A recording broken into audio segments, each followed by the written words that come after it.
CEPAM, au service de la collectivité montréalaise en général et de la société haïtienne en particulier, se fait le devoir de rappeler à tous que sa source d'inspiration au quotidien, c'est d'abord et avant tout ses fidèles auditeurs, que c'est pour ça que nous aspirons à être votre tout détente, image, information et prospérité, mais aussi conseil. Construisons ensemble aujourd'hui même la richesse à partager. Et c'est en ce sens que nous vous disons que le premier pas consiste à consommer les produits et services annoncés à CEPAM pour consolider le pouvoir de votre radio. Notre force, votre indéfectible solidarité, votre dynamisme à toute épreuve. CEPAM, c'est pas nous toutes. Il y a des jours avec, il y a des jours sans. Les jours avec, on est déjà avec. Mais les jours sans, il faut faire avec le AM 1410.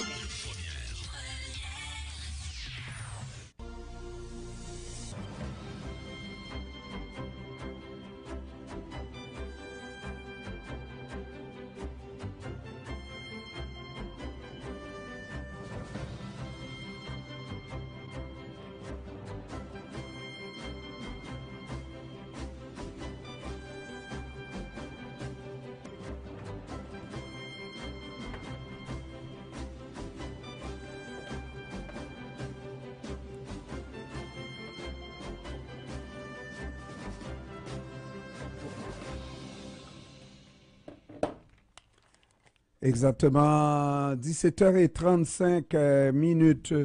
Avec nous en visuel, nous avons David McDonald, économiste principal au Centre canadien des politiques alternatives. Bon après-midi, Monsieur McDonald. Oui, vous aussi. Comment ça va? Ça va bien, ça va bien. Oui, alors on apprend qu'à Québec, on trouve effectivement des possibilités de, comment dirais-je, d'invectiver, je dirais, des personnes en situation d'itinérance par toutes sortes de moyens, des personnes sur qui on trouve des seringues. C'est un moyen de donner une contravention. Comment ça se passe sur le terrain véritablement? Pour les personnes en itinérance ou... Allô? Oui, allô? Oui, ça va bien? Oui, oui. Est-ce que vous m'entendez? Oui, alors pour les soins dentaires, c'est votre question sur le rapport de soins dentaires? Ah, absolument, absolument. Mais on dit que les itinérants, les gens moins bien nantis, pourraient avoir des difficultés avec les soins dentaires également. Mais commençons avec les soins dentaires de manière générale. Oui, alors bien sûr, si vous êtes dans une famille de faible revenu, c'est beaucoup plus difficile à accéder aux services comme ça parce que ça coûte cher et si tu ne reçois pas cette assurance à travers, disons, ton emploi, ben c'est quelque chose qu'il faut payer de la poche directement. Alors, un système national d'assurance dentaire ça peut bien sûr aider beaucoup de personnes et c'est le système qui est à ce point-ci aux deuxième étape de 3 étapes. Le gouvernement fédéral a créé un système. La première étape, c'était pour les enfants qui étaient de 12 ans ou moins. Et la deuxième étape, on l'a juste commencé dans décembre de l'année passée. Et là, ce sont les personnes plus âgées qui peuvent accéder au système à ce point-ci. Mais en juin de cette année-ci, ça va être tous les enfants qui ont moins de 18 ans, toutes les personnes âgées et aussi les personnes handicapées qui pourraient accéder au système. Et en 2025, alors prochaine année, ça va être toutes les personnes qui peuvent accéder au système, mais avec un plafond très important. Si la famille gagne moins de 90 000 $ par année, ils peuvent accéder à cette nouvelle assurance dentaire. Mais sinon, c'est pas un système pour eux. Alors, quand c'est complètement implémenté à la dernière étape, on va voir environ 10 millions de Canadiens, d'enfants, de parents qui pourraient accéder à ce nouveau système dentaire, mais une autre 4,5 millions de personnes qui ne pourraient pas accéder au système parce qu'ils gagnent trop d'argent. Gagnent plus que cette 90 000 dollars, ce plafond de 80 000 dollars. Alors, faut comprendre facilement que pour un couple, n'est-ce pas, de personnes âgées en revenu de pension, il n'est pas impossible de gagner 90 000 dollars là. Non, bien sûr. Et ça, c'est le revenu pour la famille entière. Alors, si on prend un couple, deux parents, chacun gagne 45 000 dollars, deux parents, 45 000 dollars, ça c'est 90 dollars pour la famille. 45 000 dollars, c'est pas un énorme revenu. C'est un revenu assez modeste ici au Canada. Et si tu gagnes ce montant-là, ben t'es trop nanti pour ce programme et vous autres et vos enfants ne peuvent pas accéder à ce système nouveau d'assurance dentaire, même si vous n'avez pas d'autres assurances dentaires, disons, à travers ton travail. Alors, c'est un plafond c'est assez bas. Mais dans un sens plus général, c'est pas vraiment la manière qu'on gère nos systèmes d'assurance maladie.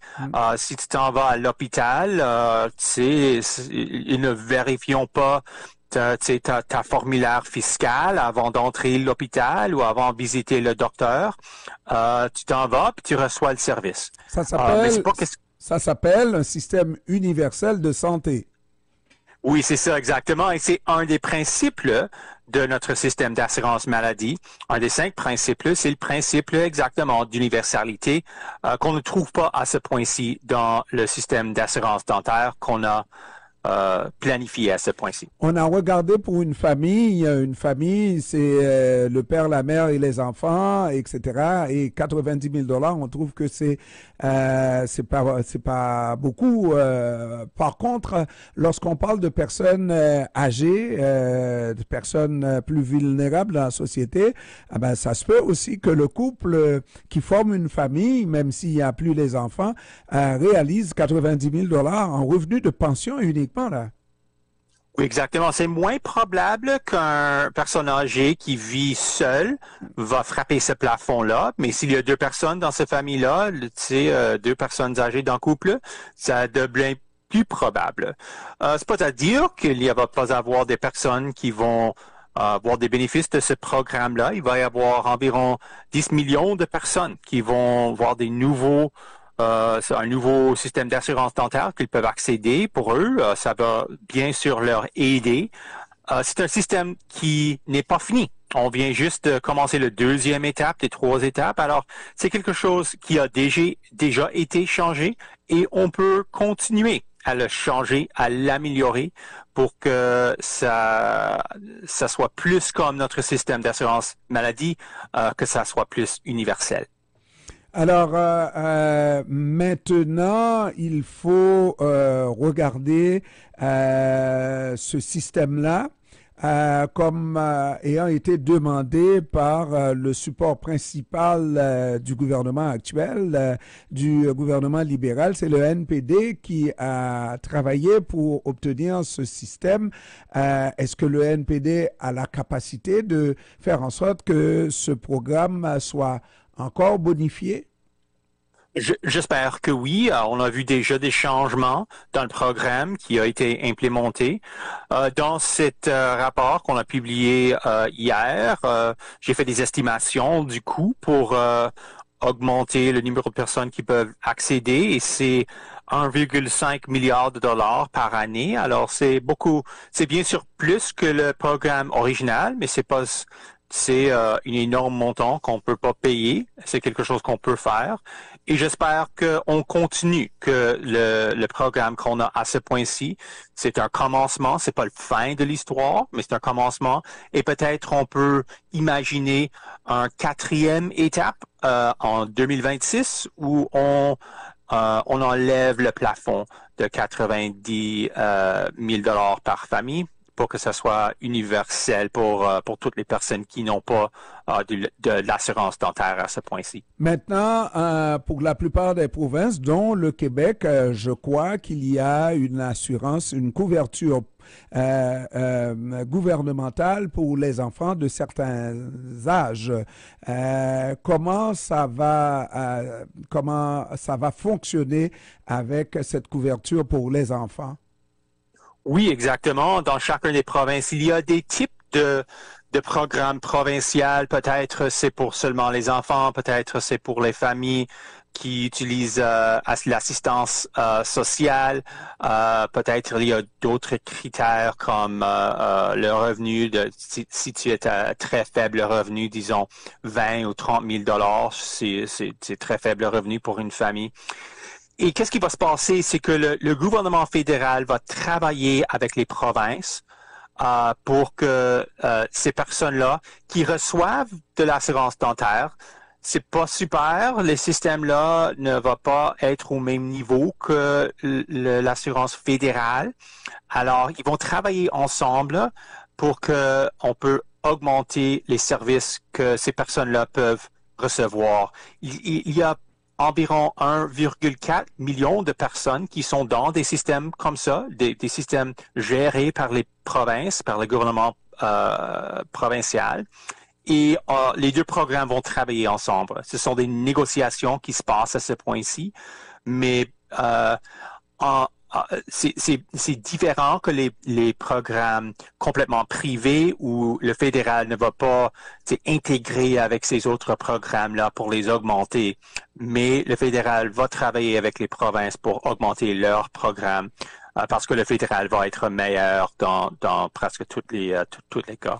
Est-ce qu'on peut dire quand même qu'il y a une forme d'amélioration dans les soins de santé avec ce nouveau programme du gouvernement libéral, compte tenu, par exemple, qu'on va prendre en considération les besoins de la population adulte, ce qu'on n'avait pas auparavant, et donc quelqu'un qui est totalement marginalisé par la société, un itinérant, peut avoir aussi accès à des soins de santé, à des soins de dentisterie.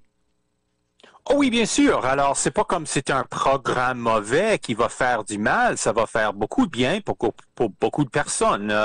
Il y a plusieurs étapes. Ça va prendre plusieurs étapes pour implémenter des grands programmes comme ça. Ce rapport, qu'est-ce que je voulais te raconter l'histoire dans ce rapport, c'est que ça, c'est pas fini quand on se rend au troisième étape où c'est toutes les personnes, mais on continue avec ce plafond de 90 000 $. Il faut un quatrième étape où on enlève ce plafond-là. Alors, il va y avoir 10 millions de personnes qui vont accéder à d'assurance dentaire. Ça va améliorer leur santé, la santé de leurs enfants.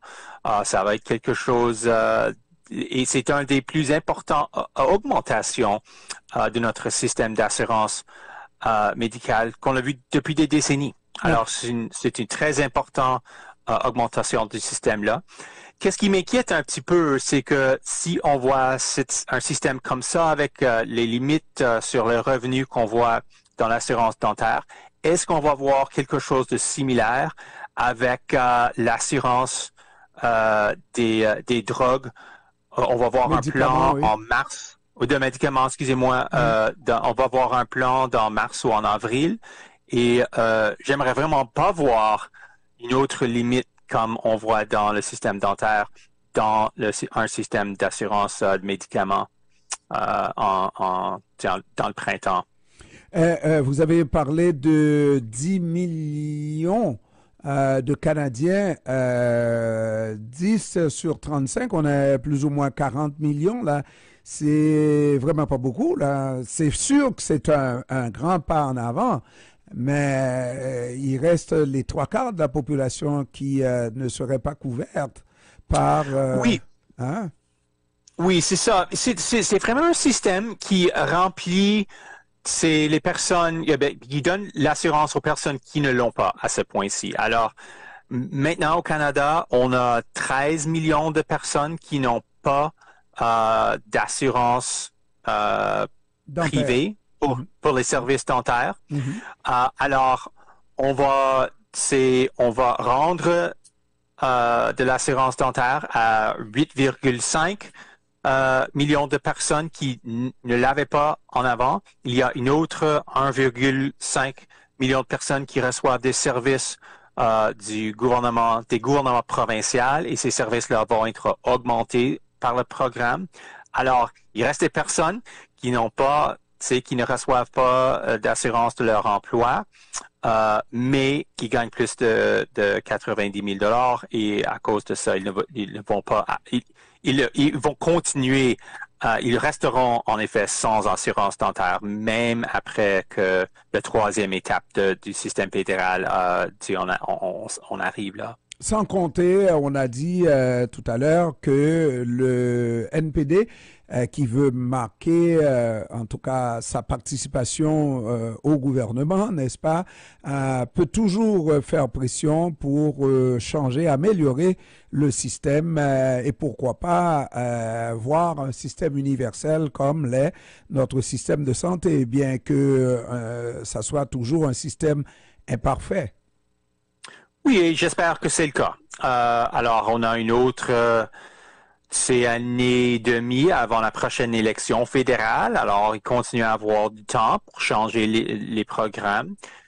Comme celui-ci, ça va être intéressant aussi de voir l'assurance des médicaments, le plan pour ça qu'on va voir en mars ou avril de cette année-ci.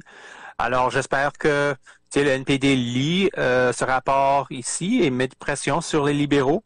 On a du temps pour le changer. C'est vraiment pas un système qui est fini. On est juste au milieu des étapes pour l'assurance dentaire, le nouveau système. Alors, on peut le changer. On devrait le changer et on a du temps pour le changer. David McDonald, économiste principal au Centre canadien des politiques alternatives. Monsieur McDonald, je vous remercie d'avoir pris du temps de nous expliquer ce dossier extrêmement intéressant. Merci beaucoup. Merci et au revoir. Au revoir.